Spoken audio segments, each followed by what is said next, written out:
비가 오네요. 오늘은 원래 은혜사를 걷기로 했는데 비가 오는 바람에 지금 뭐 비뿐만이 아니라 아까 전에 보니까 천둥 번개도 치고 그러더라고요. 낙엽이 막 떨어지고 있습니다. 시몬,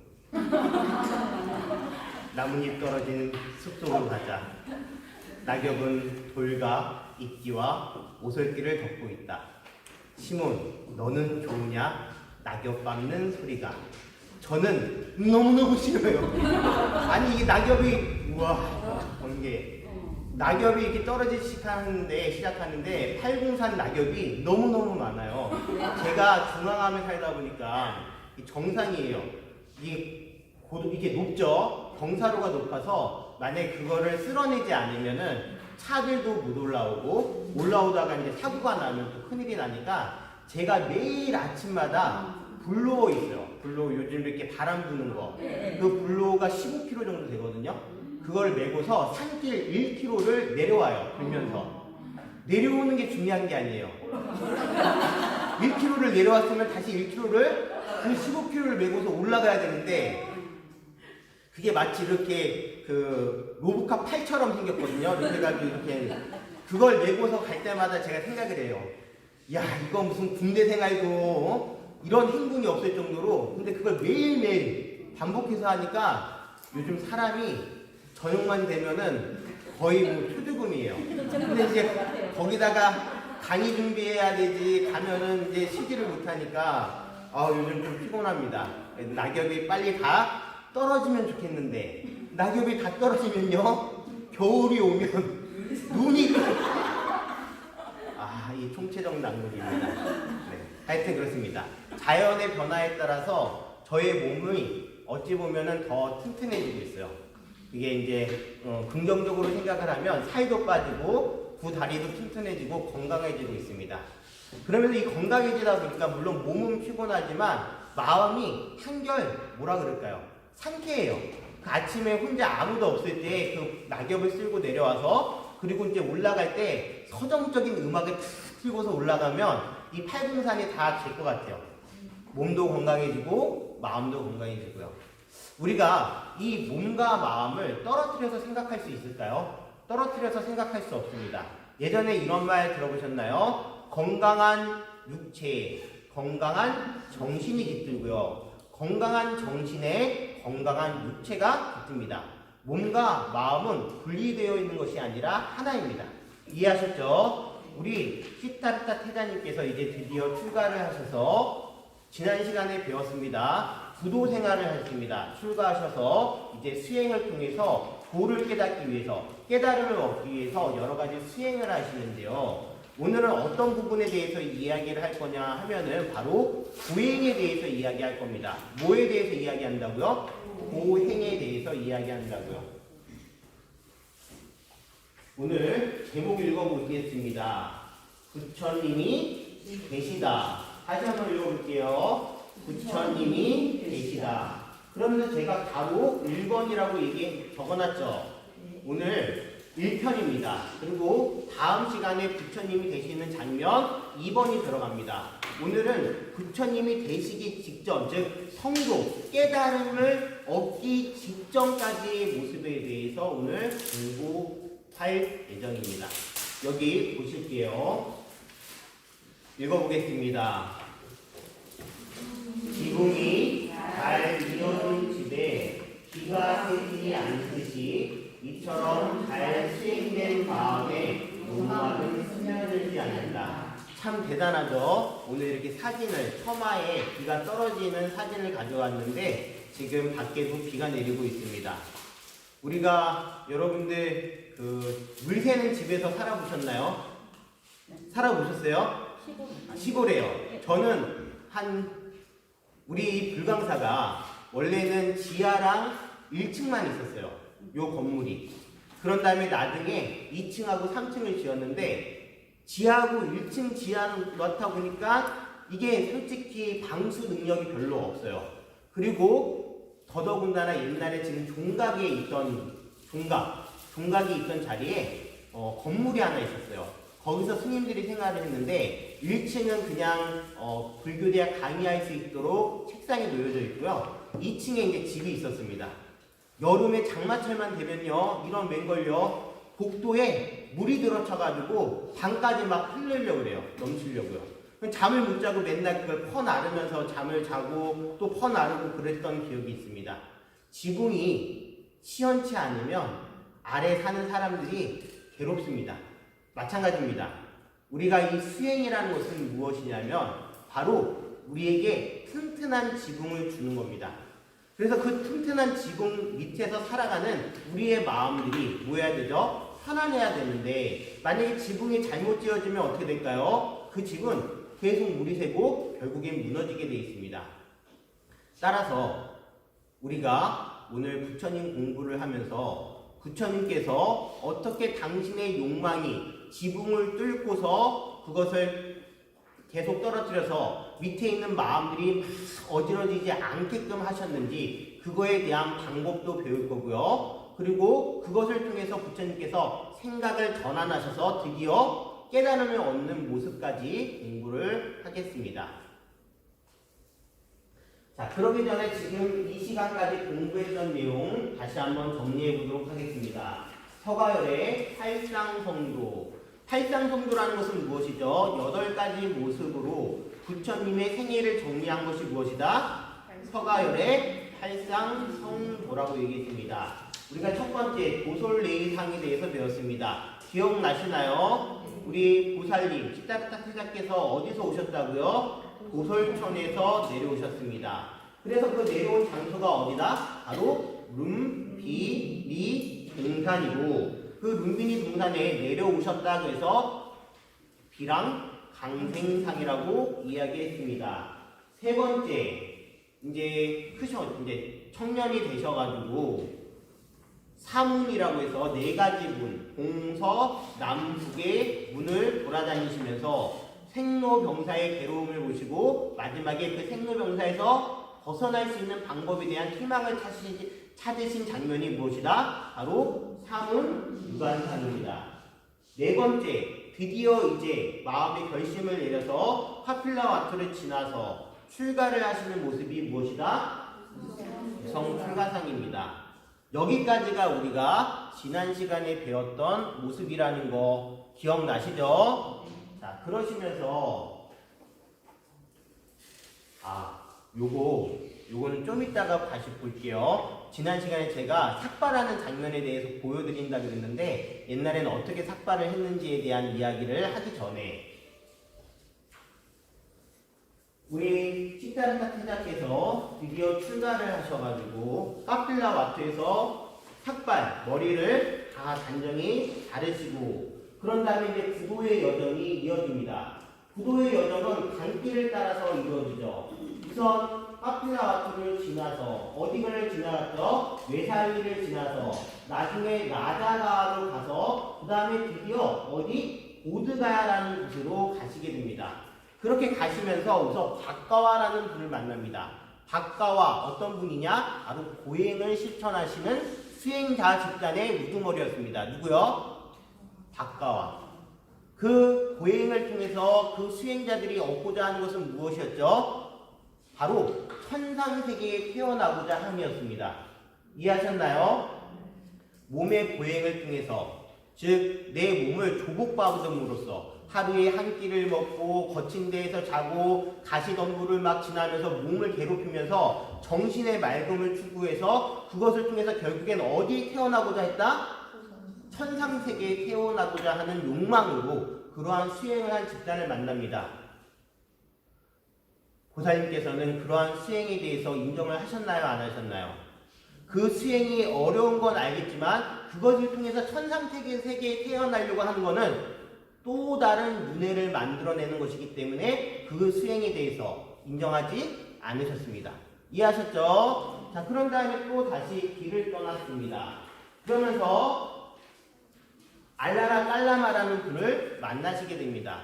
기억나시나요? 그 분을 통해서 무엇에 대해서 배웠냐면 무소유 처정이라는 경지까지 공부를 했습니다. 그러면 지난 시간에 우리가 장면 속에서 시타르타 태자가 보살님이 명상에 잠겨서 막 저 허공에 날아다니고 자유를 느끼다가 나중에 깨어날 때는 그치만 고통을 느낀 그 장면을 보면서 무소유처정이나 또는 우따까 라마쿠따라는 분을 만났을 때 비상, 비비상, 처정도 결국엔 윤회를 반복하는 무엇을 인정하는 뭐요?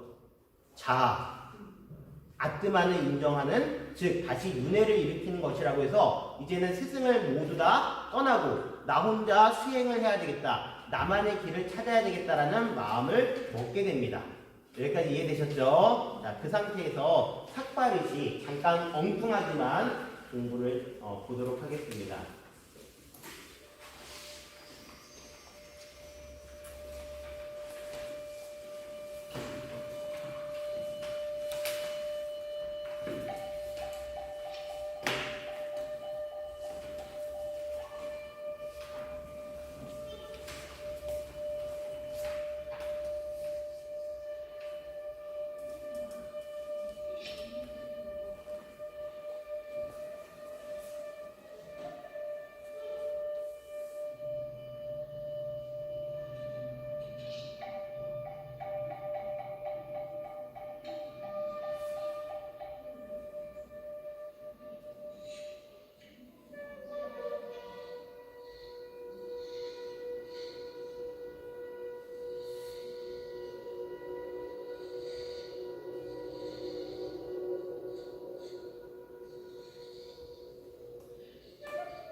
불살생이니 살생을 하지 말라.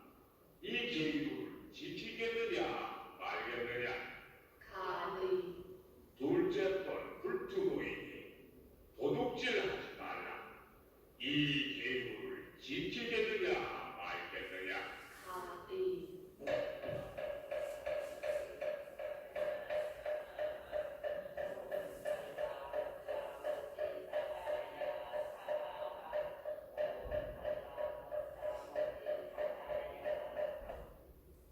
네, 옛날에 영화 아재아재 바라아재 바라승아재라는 영화가 있었습니다. 강수현 씨가 주연을 했는데 우리가 지금 제가 삭발의식을 찾으면서 왜 이 장면을 보여드리냐면 이게 전통적인 방식의 삭발의식을 고스란히 잘 재현했기 때문에 그래요. 저는 요즘 너무나 마음 아픈 게 뭐냐면 사찰에 스님이 되려고 하는 분이 행자님이 들어오시면 대체적으로 어떻게 하냐면은 그 절에 주지 스님이 뭐 큰절이면 원주실에다가 원주 스님 행자님 머리 깎이세요 하면 그냥 저기 전기 이발기 있잖아요. 그걸 갖다가 그냥 팍 깎습니다. 그렇게 해서 머리를 깎는 거랑 진짜로 많은 대중이 지켜보는 가운데 그래서 진짜로 가위로 정성스럽게 자른 다음에요. 어떻게 하는지 봐주셨어요? 물에다가 그 끝부분을 묻혀요. 왜 그럴까요? 그 뭉텅이가 흩날리지 않게끔 하기 위해서 그러는 거예요. 그래서 머리를 먼저 그 가위로 다 잘라서 그렇게 놔둔 다음에 삼배에다가 배에다가 싸요. 그리고 그걸 어떻게 하는지 아세요? 땅에 묻어요. 이제 내 출가 이전의 삶은 죽은 거예요. 새로운 삶으로 태어나는 거예요. 그렇게 한 다음에 이제 진짜 삭도, 옛날에는 면도기가 있는 게 아니라 삭도 있잖아요. 그걸로 비듬질해서 싹싹 밀어내고 그런 다음에 이제 나중에 보면은 개를 받죠. 불자 5개를 얘기하죠. 그때 여기 나오는 장면 중에 가의라고 하는 것은 무엇이냐면 더할 가자에 뜻 의자, 즉 뜻을 더해서 마음 깊이 새기겠다라는 뜻을 가지고 있어요. 이렇게 많은 대중이 지켜보는 가운데, 즉 3, 4, 7증이라고 그래요. 3분의 스승과 7분의 증명법사가 함께 해가지고 삭발의식을 해줬을 때요. 그 행자님이 얼마나 깊은 마음으로 출가를 해가지고 정진을 할 수 있을까요? 이런 의식들이 고스란히 다시 행해졌으면 좋겠어요. 너무 이 빠른 시대예요. 그냥 전기 그걸로 막 삭삭삭삭 자르는 건 저거 봤을 때는 그냥 의미가 없어요. 그렇게 할 거면 원빈처럼 혼자 깎죠 뭐. 네. 자, 요거는 넘기고 이제 드디어 설산수도상이라는 모습입니다. 보살님께서는 당신에게 스승이 될 만한 분이 없다라고 생각을 하시고 혼자 마음을 먹습니다. 그렇다. 지금까지 내가 수행을 해본 결과 아직까지 수행하고 있는 사문이나 바라문들이 욕망에 빠져서 그 욕망의 강 속에서 헤어나오지 못하고 있다. 어떤 나무가 있다. 그 나무에 만약에 물이 올라있으면 아무리 그 장작을 나무를 태우려고 하더라도 태울 수가 없는 것과 같다. 내 안에 있는 욕망의 뿌리들을 제거하지 않는 이상 나는 활활 타오르지 못하고 꺼져버릴 것이다. 따라서 내 안에 있는 욕망을 제거하기 위해 나는 이제 금욕생활을, 즉 철저한 고행을 하겠다라고 마음을 먹으십니다. 박바와라는 분은요, 박바와가 이끌고 있는 그 집단은 고행을 똑같이 했지만 무엇을 목적으로 했죠? 천상세계에 태어나는 또 다른 쾌락을 위해서 자신의 몸을 희생시키는 것을 선택했다면 우리 보살님께서는 또 다른 윤회나 또 다른 욕망을 위해서 그런 것이 아니라 오로지 철저히 깨달음을 얻기 위해서, 즉 윤회에서 벗어나기 위해서 당신의 몸을 혹사시키십니다. 그 혹사하는 방법으로 먼저 호흡이라는 걸 끊습니다. 우리 지금 교재 부처님의 생애에서 보면은 호흡을 끊는 장면이 나와요. 여러분들 숨 참아보셨나요? 참아보셨나요? 네. 이렇게 해가지고 물 들어갈 때 참아보셨죠? 1분을 버티기가 1분 버티면 엄청난 거죠. 지난번에 무슨 뭐 진짜 사나이가 아니라 특공대원들 나와가지고 뭐 잠수하는 거 이렇게 나왔는데 진짜 1분 버티는 거 쉽지 않습니다. 하지만 보살님께서는요, 코를 막으시고 입을 막으시고 숨을 멈추셨습니다. 그러기 위해서 목구멍에 혀를 가름으로써 더 이상 숨을 쉬지 않게 노력을 하셨고요. 게다가 다른 구멍으로 숨이 들어올 것 같아서 모든 구멍을 다 막습니다. 온몸에서 모든 것들이 터져 나갈 것 같은 그러한 괴로움을 얻으셔요. 그러한 괴로움을 느끼셔요. 그럼에도 불구하고 그 호흡의 멈춤의 괴로움을 통해서 깨달음을 얻고자 했지만 깨달음은 이루어지지 않습니다. 그래서 무엇을 끊으시죠? 그 다음으로 음식을 끊으십니다. 여러분들 굶어보셨나요? 한 끼 굶어보시고 두 끼 굶어보시고 세 끼 굶어보셨나요? 제가 예전에 산청 아시죠? 산청이라는 곳에 불탑사라는 절이 있습니다. 거기서 이제 수행을 할 때였어요. 거기 있는 스님께서 이 모든 찌든 때를 빼야 된다고 해가지고 저한테 무엇을 시켰냐면 금식을 시켰습니다. 금식을 시킬 때 처음에는 어떻게 시키냐면 처음부터 음식을 끊어버리면 몸이 망가지기 때문에 금식을 시키기 전에 우선은 뭘 하냐면 여러분들 쌀뜨물 아시죠? 쌀뜨물을 딱 3통 줬습니다. 아침에 한 통 먹고 아침 햇살 같은 거죠, 일종의. 근데 아침 햇살은 진하고 쌀뜨물은 안 진해요. 아침에 한 통, 점심에 한 통, 그 다음에 저녁에 한 통이에요. 그리고 나서 한 4일을 버티니까 이제 하나를 줄였습니다. 2통 가지고 쌀뜨물로 또 일주일을 버텼어요. 또 하나를 줄였어요. 그런 다음에 이제 그걸로 또 일주일을 버텼어요. 그런 다음에 국기를 끊고서 일주일을 갔어요. 야, 사람이요. 제가 그때 당시에 몸무게가 68kg였는데 4주 만에 52kg가 됐습니다. 근데 문제는요, 일을 안 하느냐? 일을 시켜요. 어떤 일을 시키느냐? 산 이제 비탈에 비료포대 날라가지고 밥 깔고 이런 거요. 손톱이 한 달이 지났는데요. 단 1mm도 손톱이 안 자라요. 그런데 문제는 뭔지 아세요? 몸은 되게 가벼워요. 16kg가 빠졌으니까 몸이 가볍겠죠. 근데 그때부터 손이 떨려요. 온몸에 힘이 하나도 없어요. 몸은 가벼운데. 나중에 비료포대를 지라 그러니까 질 수가 있어요. 질 수가 없어서 질질 끌고 갔어요. 나중에는 이 허리에 힘이 없어져가지고요. 주저앉아가지고 기어서 다녔어요. 보살님께서는요, 그 수행을 어마어마무시한 시간 동안, 즉, 백가죽과 등가죽이 딱 붙어서 백가죽을 만지면 등뼈가 만져지고 등뼈를 만지려 그러면 백가죽이 만져지는 정도의 고통스러운 복기를 끊는 수행을 하셨어요. 당신께서 말씀하셨어요. 이 세상에 과거에 어떠한 수행자도 나만큼 고행을 한 사람은 없을 것이다. 미래의 어떤 수행자도 나만큼 고행할 수 있는 수행자는 이 세상에 없을 것이다. 현재의 어떤 수행자도 나만큼 고행을 하는 수행자는 없을 것이다. 그런데 문제는 깨달음이 이루어지지 않았다는 거예요. 그 수많은 고행과 고통을 느꼈으면 깨달음이라는 것이 열려야 되는데 왜? 몸이 힘들면 힘들수록 정신은 또렷해지고 있었기 때문에 그래요. 여러분들 진짜로 그래요. 우리가 어떤 몸의 한계를 이겨내잖아요. 그러면 정신이 아주 뚜렷해져요. 여러분들 군대에 간 친구들 한번 보세요. 극심한 훈련을 받고서 막 나오잖아요. 눈빛이 막 뭐 잡아먹을 듯이 초롱초롱해요. 그게 몸의 한계에 도달하면 정신이 막 불타오르기 때문에 그래요. 근데 문제는 그럼에도 불구하고 깨달음이 성취가 되지 않는다는 거예요. 그때 이제 보살님의 마음에 한 가지 생각의 전환이 일어납니다. 이 수많은 고행을 통해서도 깨달음을 이루지 못했다는 것은 방법이 잘못된 것이다. 그러면서 어떤 장면이 떠오르냐면 옛날에 제가 그 장면을 꼭 기억하시라 그랬어요. 농경제에서 어린 시다르타 태자가 그러한 모습을 보고서 잠부나무 아래에 가가지고 선정에 들었을 때의 모습을 기억하게 되신 거예요.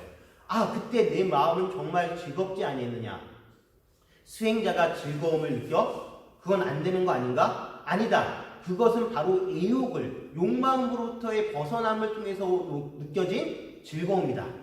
다시 선정의 힘을 빌려서 깨달음을 성취하는 것이 그것이 깨달음에 이르는 문이 될 수 있다라고 생각의 전환을 일으키십니다. 그러면서 드디어 곡기를 끊으신 수행을 딱 끊어내시고 네란자라 강에 들어가 목욕을 하십니다. 그 장면부터 보도록 하실게요.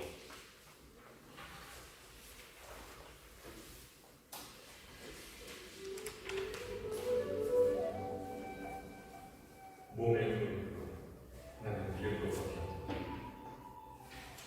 궁극의 진리에 도달하게 된다.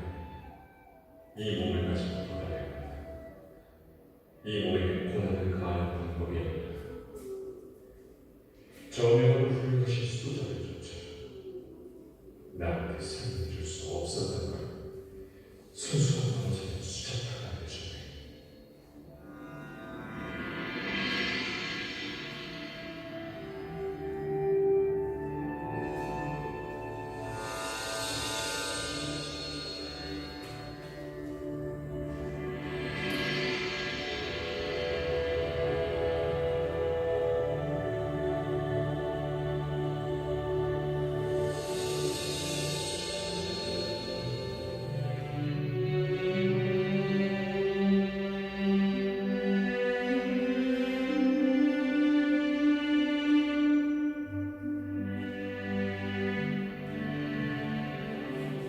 수자탄이 많이 입혀도 돌았어. 난 고행의 궁극적인 단계까지 도달했었지. 하나 어려운 없어. 난 착각을 깨닫게 해준 내 첫 번째 구로.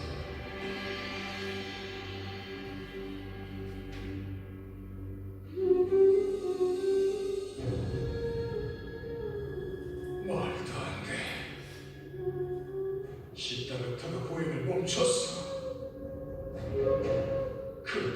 의지가 약한 사람이었던가?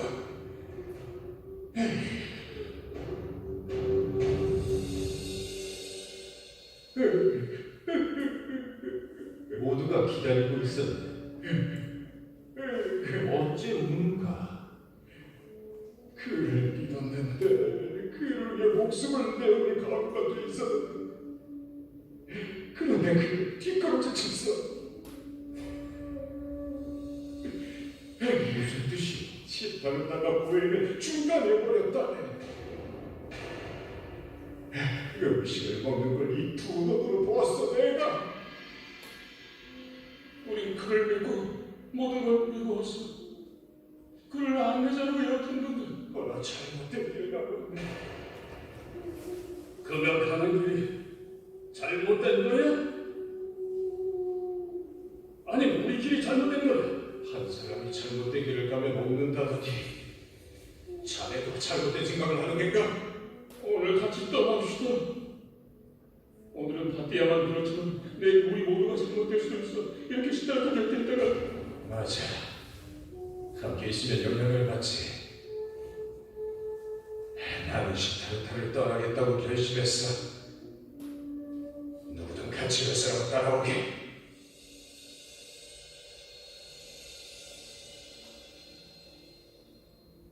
두려워하지 마.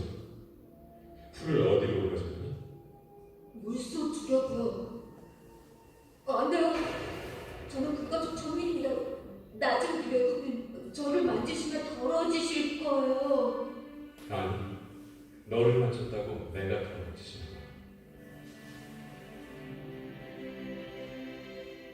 내 이름이 시타르타야.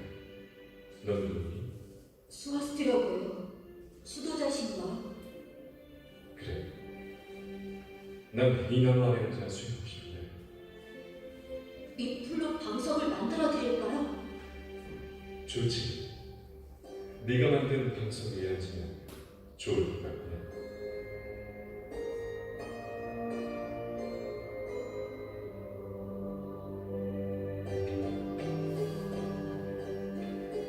이제 앉아보세요.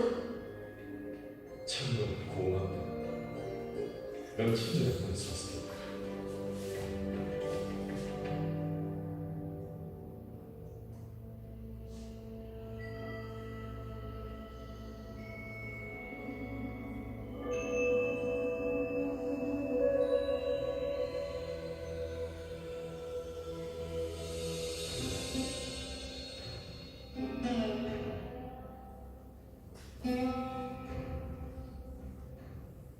시타르타, 우린 이만 떠나겠네. 같이 앉으면 여기까지가 보네. 제가 가장 힘들 때 와주셨는데 이제 떠나신다고요? 이유는 자네 때문에 시타르타. 내가 지식을 전해주고 도반이라 생각했으며 후에 구루라고 여겼던 자네 하나 이제 아니야. 사람은 한 생을 살면서도 여러 번 단계적으로 변화합니다. 어린 유년기가 지나면 그의 삶에 청년기가 다가옵니다. 청년기를 살고 나면 또 노년기가 오죠. 그게 자연의 법칙이지. 그렇다면 우리 인간이 자연의 법칙과 어떻게 다르요? 자연의 법칙은 우리 몸 안팎에 영향을 미칩니다. 하지만 법 같은 것도 있네.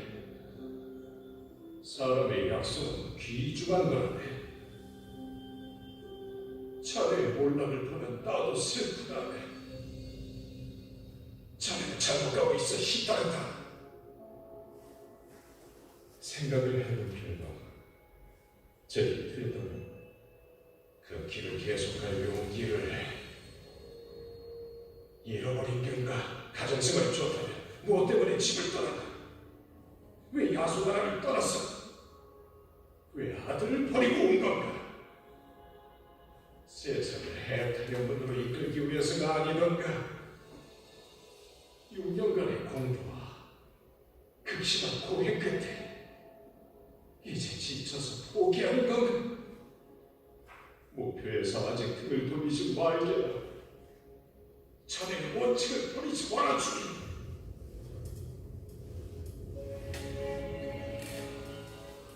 그 개인적 지성을 배제하는데 수행 도반과 고난을 같이 하여 주. 그 길에 결함이 있다고 느끼게 되면 다른 길을 택해야 마땅합니다. 삶은 흐르는 강물과 같아서 한 곳에 멈추면 혼탁해진다네. 저도 삶의 흐름과 힘을 증명했었죠. 하지만 저는 부드러운 풀잎처럼 될 수 없었어요. 바람이 불면 함께 흔들리지만 뿌리를 받고 있는 흙에서 뽑히지 않는 풀. 여러분께 제가 약속합니다. 저는 반드시 부드러운 풀잎 같은 사람이 되겠습니다.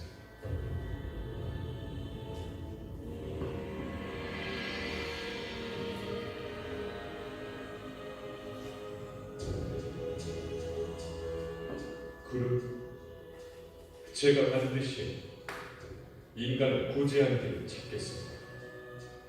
그리고 그 길을 알려드리러 돌아오겠습니다. 우린 다시 만날 겁니다.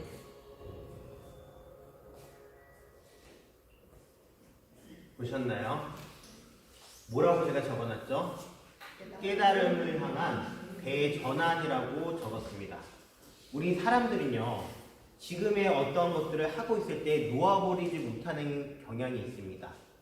그것을 어떻게 보면 원칙이라고 얘기할 수도 있고, 그것을 어떻게 보면은 자기만의 방법이라고 얘기할 수 있습니다. 그런데요, 깨달음을 위해서 우리 보살님은요, 당신이 얘기했던 그러한 원칙을 다시 한번 점검을 한 겁니다. 이것은 깨달음을 향할 수 있는 방법이 아니라고요. 근데 우리들은요, 그렇습니다. 만약에 그때 동기들이 있어요. 함께하는 무리들이 있으면, 그리고 그 함께하는 무리가 나를 존경하고 있다면 그 존경심 때문에 다른 사람들을 의식해서 내 길을 계속 원칙을 고수할 때가 있습니다. 그것은 결국엔 그 사람을 망치는 지름길입니다. 왜냐? 그 전까지는 몰랐지만 생각이 바뀌었는데 이제는 그것을 똑같이 계속해야 된다는 것은 무엇이죠? 자기에 대한 강요고, 그건 억지고 그렇습니다. 따라서 이제 드디어 보살님께서는 느끼십니다. 어차피 이 몸을 통해서 무엇을 이루어야 된다? 깨달음을 이루어야 된다. 그렇다면 그러한 내 몸을 혹사시킬 이유가 없다라는 겁니다.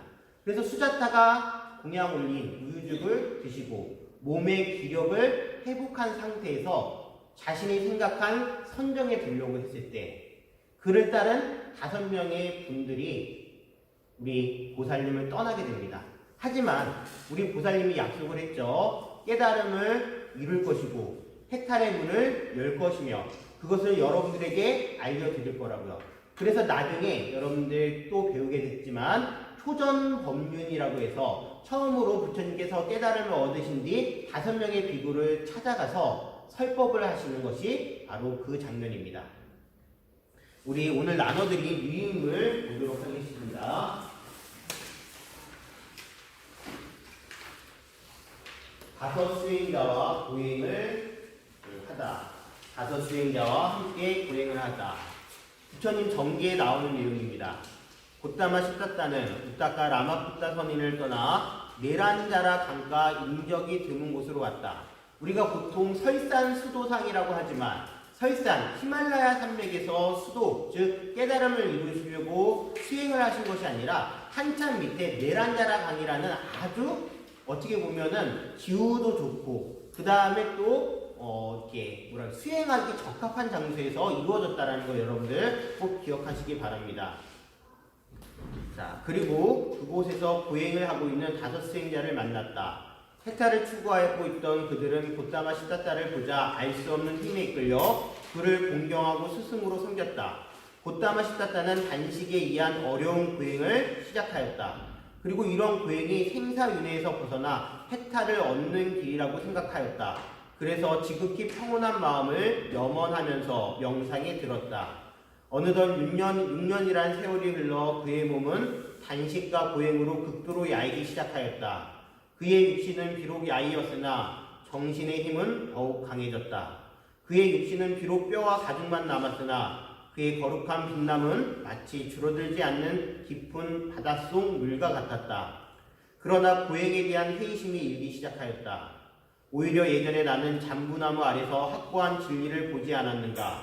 극도의 고행과 당식은 해탈에 이르게 하는 바른 길이 아니다. 쇠약한 육신으로 해탈을 얻는 것은 불가능하다. 균형을 잃어버린 마음, 목마름과 굶주림으로 지쳐버린 육신, 맑고 선명하지 않은 정신, 이렇게 육신과 마음이 조화롭지 않고 행복하지 않은 사람이 어떻게 해탈을 얻겠는가? 완전한 행복은 5 감각기관이 항상 편안할 때 얻어진다. 이거 매우 중요한 말이에요.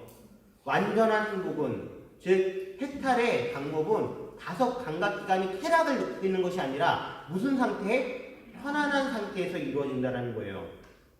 깊은 산매는 잘 균형 잡힌 마음에서 얻어진다. 깊은 산매로부터 최상의 평화를 얻는다. 그래서 곧다마 시다다는 음식을 먹기로 결정하고 네란자라 강으로 가서 목욕을 하여 몸과 마음을 맑게 하였다. 그때 소치는 이의 딸 난다바라는 한의심에 가득 찬 성자에게 우유죽을 고행하였다. 여기 마명보살이 쓴 정계에는 난다바라라는 분이 나오지만 또 다른 정계에는 수자따, 우리 지금 영상에서 보시면 수자따라는 여인이 첫 번째 공양을 올리는 모습으로 나옵니다. 곧다마 시다따는 음식을 먹고 육신의 힘을 얻어 마음이 평안에 머물게 되었다. 한편 5명의 고행자들은 곧다마 시다따가 고행을 포기하고 음식을 먹는 것을 보고 실망하여 떠나갔다. 여러분들, 우리가 꼭 알아둬야 될 게 있어요. 수행은 누가 하는 거죠? 자기 자신이 하는 거예요. 보살님과 나머지 5명의 수행자가 다른 점이 무엇이죠? 보살님은 철저히 누구에게 보여지기 위해서 수행한 것이 아니라 자신을 위해서 수행한 거예요. 자신의 깨달음을 위해서. 근데 5명의 수행자는 누구를 보고 있었던 거죠? 시다타 태자를 보고 있었어요. 아, 저 사람 진짜 훌륭하다. 저렇게 고행하는 모습을 보니까 너무 존경스러워. 우리는 그 사람 옆에 있어야 돼. 아, 그리고 나서 그것을 할 때는 따라하는 마음이지 자신의 수행이 아니에요. 우리가 이제 수행을 하다 보면 다른 사람들이 눈에 걸려올 때가 있어요. 그 중엔 큰 스님이라고 하는 분들도 눈에 걸려요. 뭐 큰 스님이 왜 저래? 큰 스님이라고 했는데 큰 스님이 아닌가 보네. 이런 건 다 5명의 수행자랑 똑같은 마음이에요. 나는 나의 갈 길을 가는 것 뿐이에요. 이해하셨죠? 자, 드디어 이제 보살님께서 우유죽을 드시고 육신의 힘을 다시 회복한 상태에서 나무 그늘 아래 앉습니다. 그때 이제 갑자기 이름이 생각이 안 나네요. 소따지? 하여튼 잠깐만요. 여기 길상이라고 하는데 한문으로는 길상이라고 표현하는 한 청년이 후사쿠를 제공을 하죠. 어디 내용을 보시면 알겠냐면, 자, 쭉 넘기시고, 네, 99쪽입니다. 99쪽. 소띠아라는 분이 우리 보살님에게 방석을 할 만한 아주 좋은 건풀을 이제 제공을 합니다. 거기에 편안히 자정을 하고 앉으셔서 이제 우리 보살님은 무슨 것에 들어가신다? 깊은 선정에 들어가십니다. 깊은 선정에 들어가는 장면을 보실게요. 그것을 무엇이라고 한다? 수화 항마상이라고 부릅니다. 수화라는 것은 나무 아래라는 뜻이고요. 그리고 항마라는 것은 모든 마군을 무찔렀다, 조복받았다라는 뜻입니다. 이제 깊은 선정에 들어간 우리 보살님께서는요, 여러 가지 마음을 느끼십니다. 그 여러 가지 마음을 대표해서 마왕 파순이라는 분이 등장을 해요. 또 다른 표현으로는 마라라는 분이 등장을 합니다. 그 마라는 바로 우리 마음의 번뇌의 왕을 얘기하는 것이 바로 마왕 파순입니다. 지금 여러 동물들이 표현되고 있죠. 여기에 전쟁, 코끼리, 독사, 호랑이, 사나운 원숭이, 모든 적군들이 우리 곧다마 시다따 보살님을 향해서 돌격하고 있는 장면이 나옵니다. 그런데 이 장면은요, 진짜로 많은 군대 또는 아주 위험스러운 동물들이 쳐들어오는 것이 아니라 내 마음속에, 즉 보살님 마음속에 일어나는 온갖 수많은 무엇을 얘기한다? 번뇌를 상징하게 됩니다. 자, 중요한 부분 읽어보겠습니다. 어느 부분이냐? 101페이지입니다. 101페이지에 이런 부분이 나옵니다. 밑에 가장 마지막 문단. 나는 당신을 알고 있습니다. 찾으셨나요? 네, 읽어보겠습니다. 나는 당신을 알고 있습니다. 당신의 첫째 군대는 욕망이요. 둘째는 혐오며, 셋째는 기갈이요. 넷째는 가래며, 다섯째는 나태요. 여섯째는 공포며, 일곱째는 의혹이요. 여덟째는 위성과 고집입니다. 계속 읽겠습니다. 그대가 가진 이 명성, 존경, 명예는 거짓으로 얻은 것입니다. 그대가 가진 무기라고는 남을 경멸하는 오만함뿐입니다.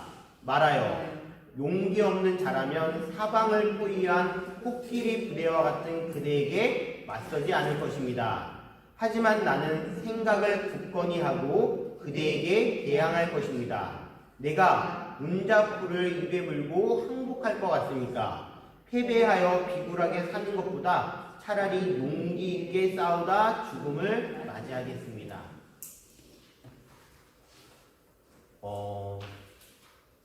아까 전에 제가 잠깐 어디냐? 산청에서 수행한 이야기를 드렸었죠. 우리가 그렇게 이제 수행을 했을 때 거기 있던 주지 스님이 저한테 물어보시더라고요. 유행자야, 너는 외로움이 좋으냐? 홀로 있음이 좋으냐? 물어보셨어요. 그래서 제가 대답을 했습니다. 저는 혼자 있는 걸 좋아합니다. 사람 중에 그런 분이 있죠. 막 여럿이 있는 것보다 혼자 있는 걸 좋아하는 분이요. 혼자 있는 걸 좋아하는 사람이요. 그랬더니 그 주지스님께서 뭐라고 말씀하셨느냐? 유행자야, 넌 아직 철저한 외로움을 한 번도 경험해보지 못했기 때문에 그러한 이야기를 한 거다라고 말씀하셨어요. 그 말의 의미를 잘 몰랐어요. 한데 이렇게 시간이 뭐만 마시다가 쌀뜨물만 마시면서 다른 사람들은 밥을 먹을까요? 안 먹을까요? 다른 사람들 밥을 먹는 모습을 보고 무건 수행을 하니까 같이 있어도 완전히 떨어져 있는 것과 똑같아요.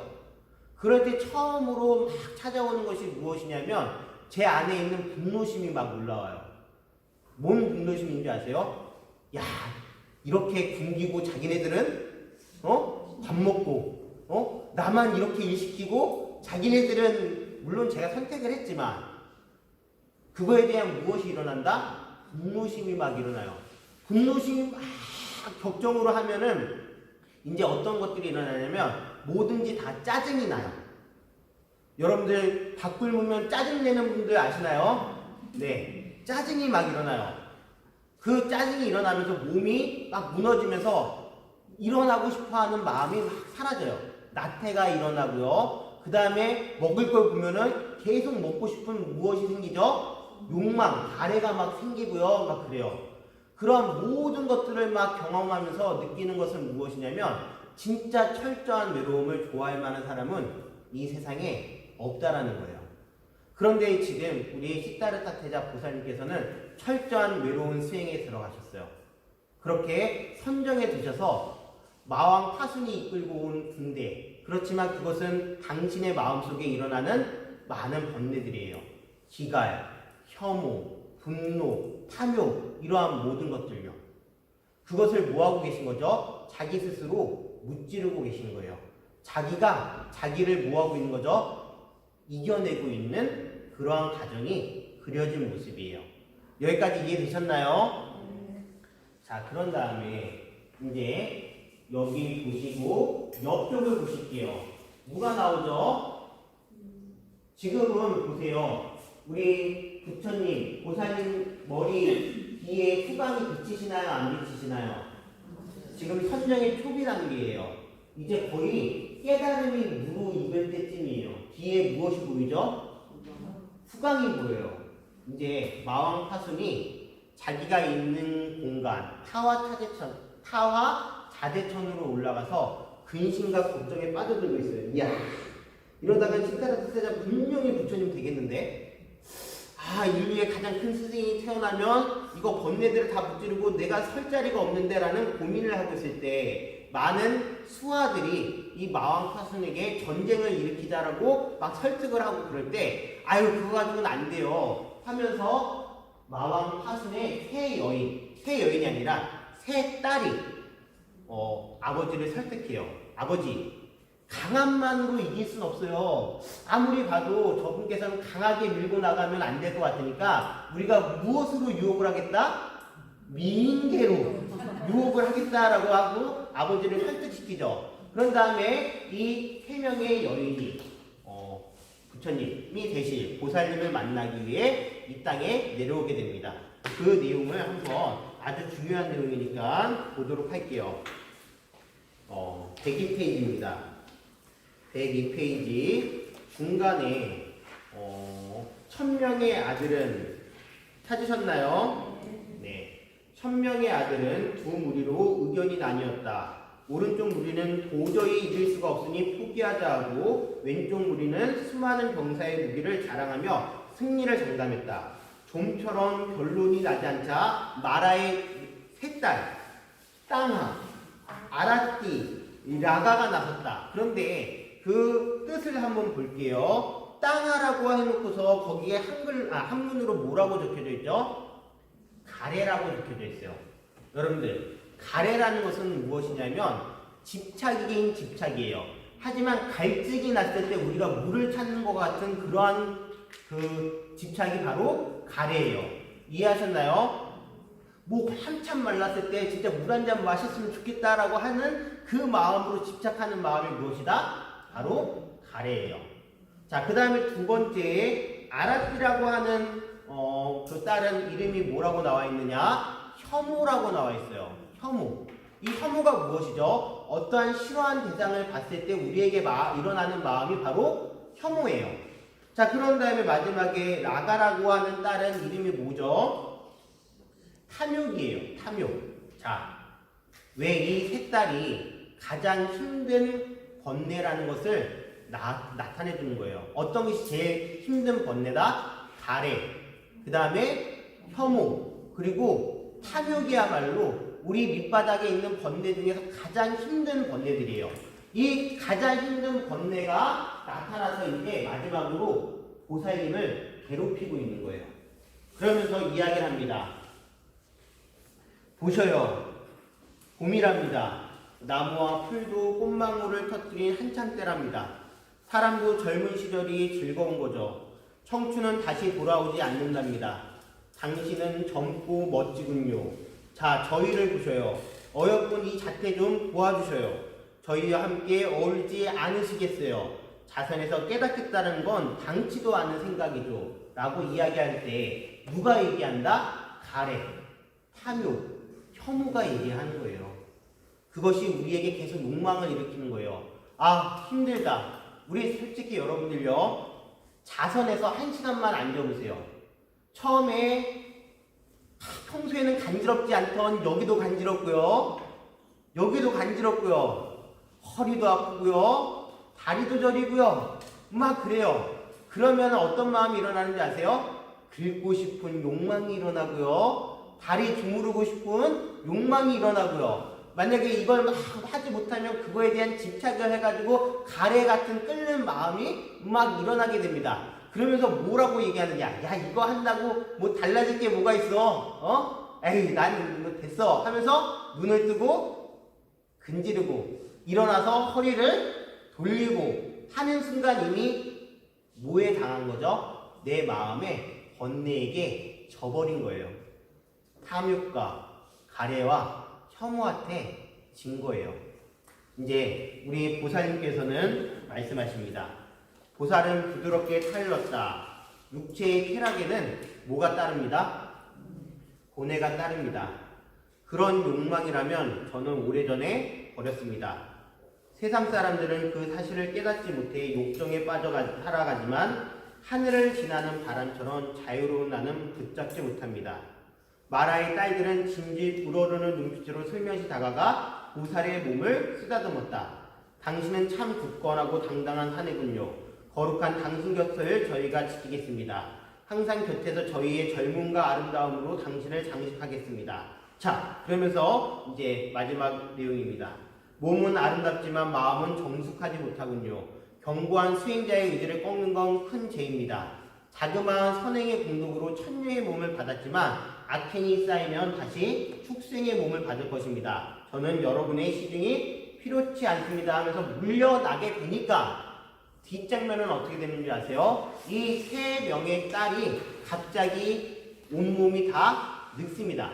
영화에서 보면은 뭐 주술이 걸려 있어서 아름답게 보이다가 그 주술이 풀리면 갑자기 폭삭 늙어가지고 이렇게 되는 것처럼요.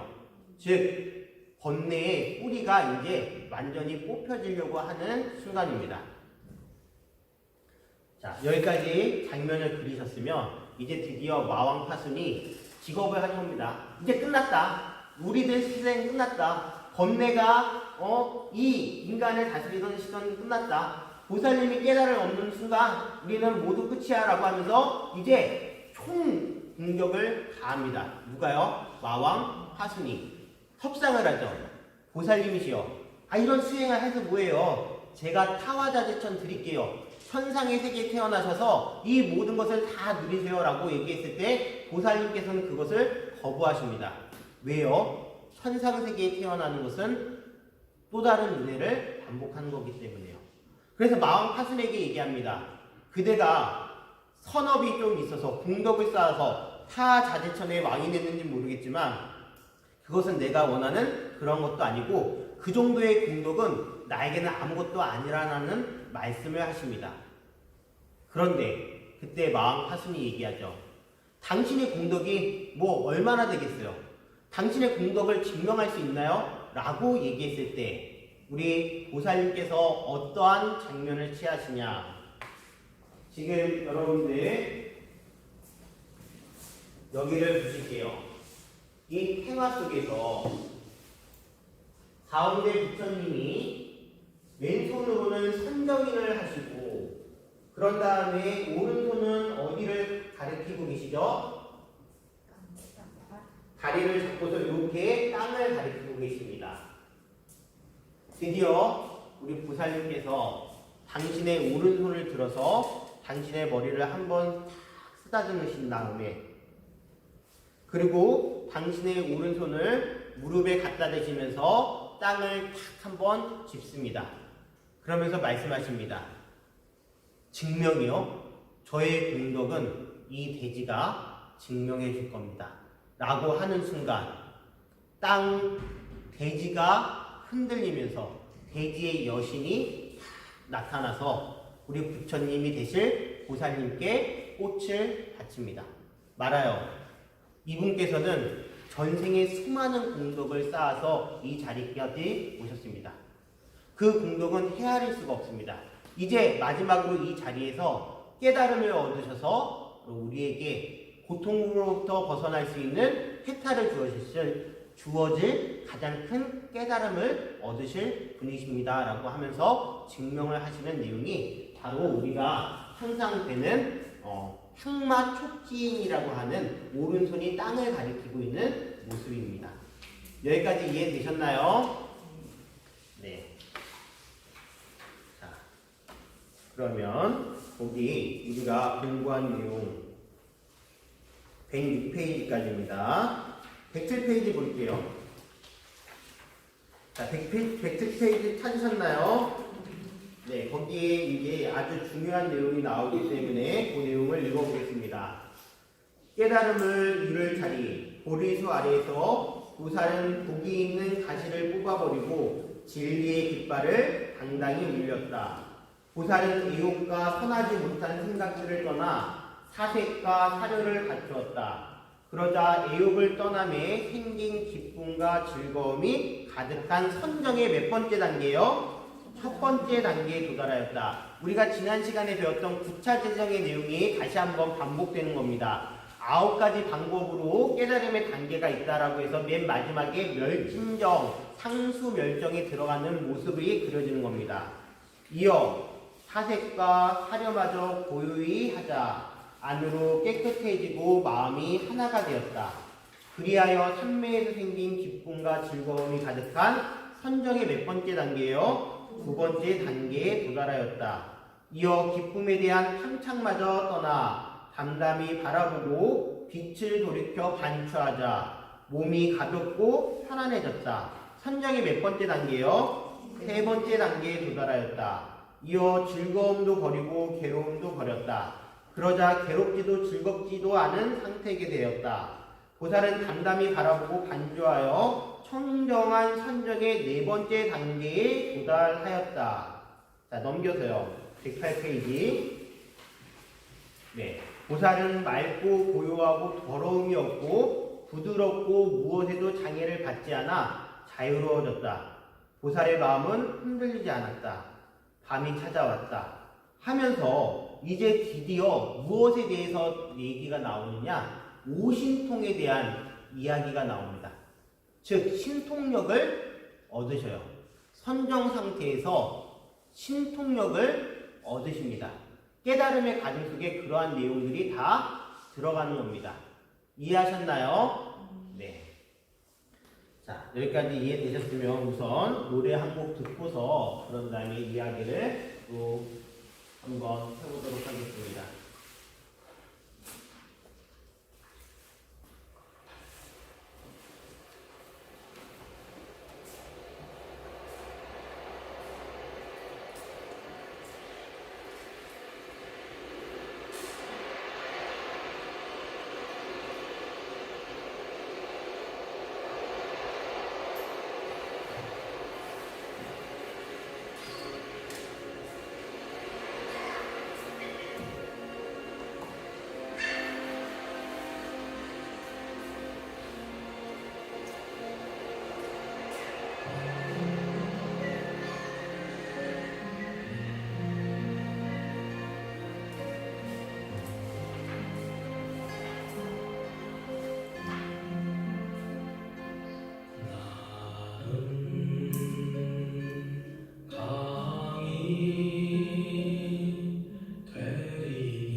잘 들으셨나요?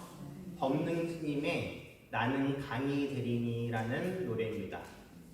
제가 왜 이 부처님의 생애에서 그리고 지금 이 장면 보살님께서 드디어 당신의 번뇌를 무찌르시고 그런 다음에 깨달음을 얻는 이 장면 속에서 나는 강의 대리니라는 노래를 들려줬는지 그 이유를 아시는 분은 010-58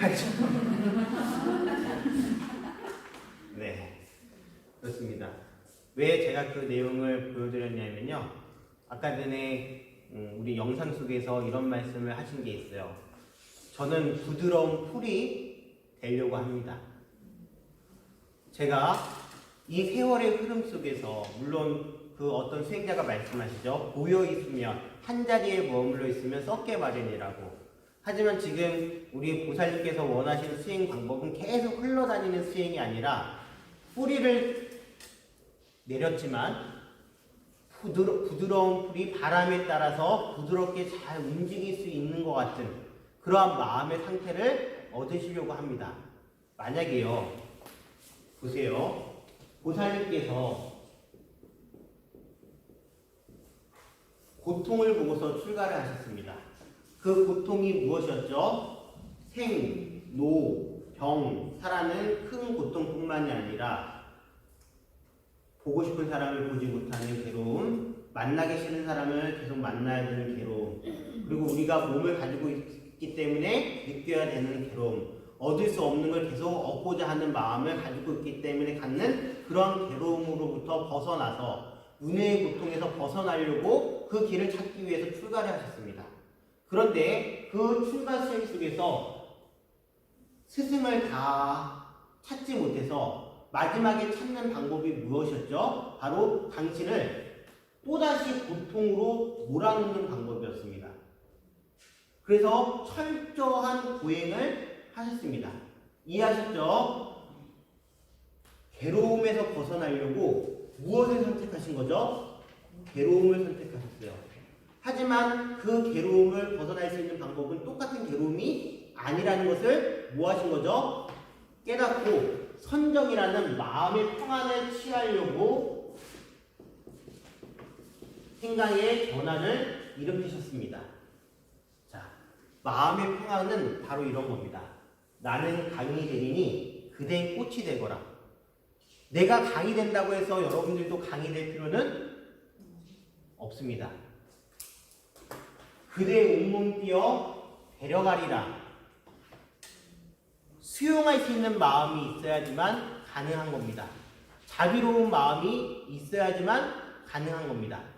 만약에 우리 시타르타자 보살님께서 보행으로서 모든 것을 이루어내셨다면 우리 여기 있는 모든 사람들도 그 길을 가야 되는데 누구도 쉽게 이 길을 갈 수가 없습니다.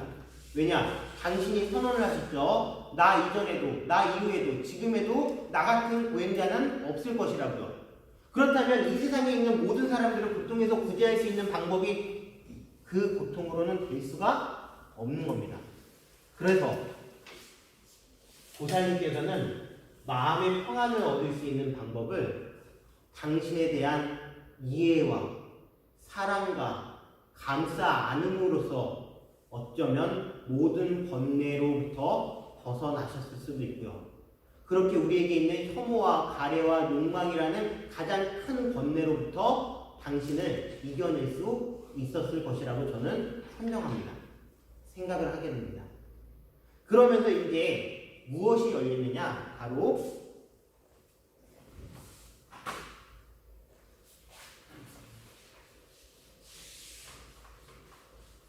선정을 통해서 신통력이 이루어집니다.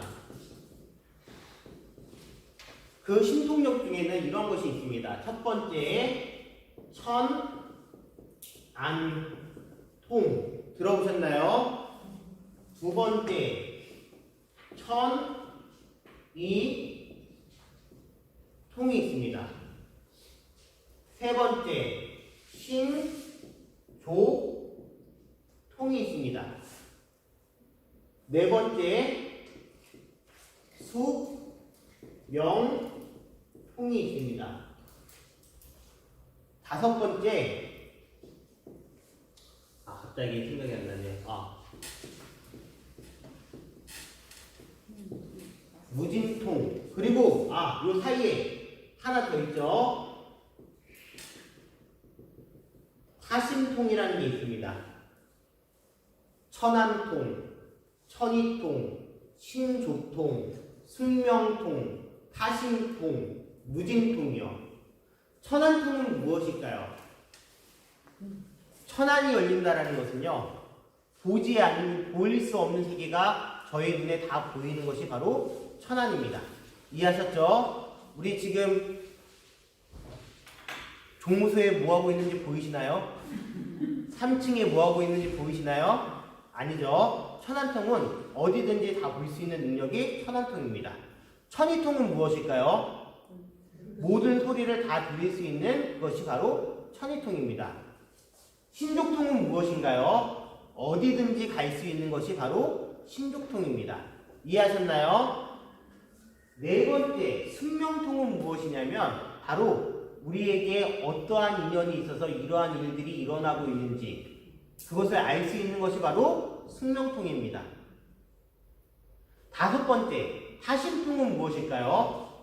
상대방의 마음을 알 수 있는 것을 바로 타심통이라고 합니다. 이해하셨나요? 자, 여기까지가 5가지 오심통이라고 한다면 가장 마지막에 부처님이나 보살님에게 깨달으신 분에게 주어지는 것이 바로 무진통이라고 하는 겁니다. 무진통이라는 것은 무엇이냐면 번뇌가 사라진 신통력입니다. 모든 번뇌를 여의는 신통력이 무엇이다? 무진통입니다. 이해하셨나요? 그래서 우리 보살님께서는 선정의 상태에서 이러한 신통력을 계속 갖추시다가 마지막에 무엇을 통해서? 무진통을 통해서 모든 번뇌로부터 벗어나게 되십니다. 그런 다음에 이제 드디어 깨달음이 이제 오게 되는데 그 장면은 다음 시간서부터 공부하도록 하겠습니다. 아시겠죠? 네. 이제 다음 시간부터 부처님께서 어떠한 것을 깨달으셨기 때문에 부처님이라고 일컬어질 수 있는지에 대한 이야기를 할 건데요. 가장 중요한 거, 8정도에 대한 이야기도 할 거고요. 그리고 연기법, 12연기에 대한 이야기도 할 겁니다. 오늘 배운 내용은 어디까지인지 제가 알려드릴 테니까 집에 가셔서 복습 삼아서 내용을 읽어보시기 바랍니다.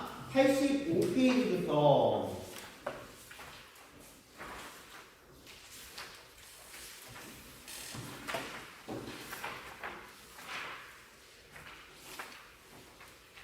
네, 110페이지까지 내용이었습니다. 다시 한번 댁에 가셔서 읽어보시면 감사하겠습니다. 자, 여기까지 다 되셨나요? 질문 있으시면 질문 받겠습니다. 질문 없으시면 네, 그러면 수업 여기서 마치도록 하겠습니다. 감사합니다.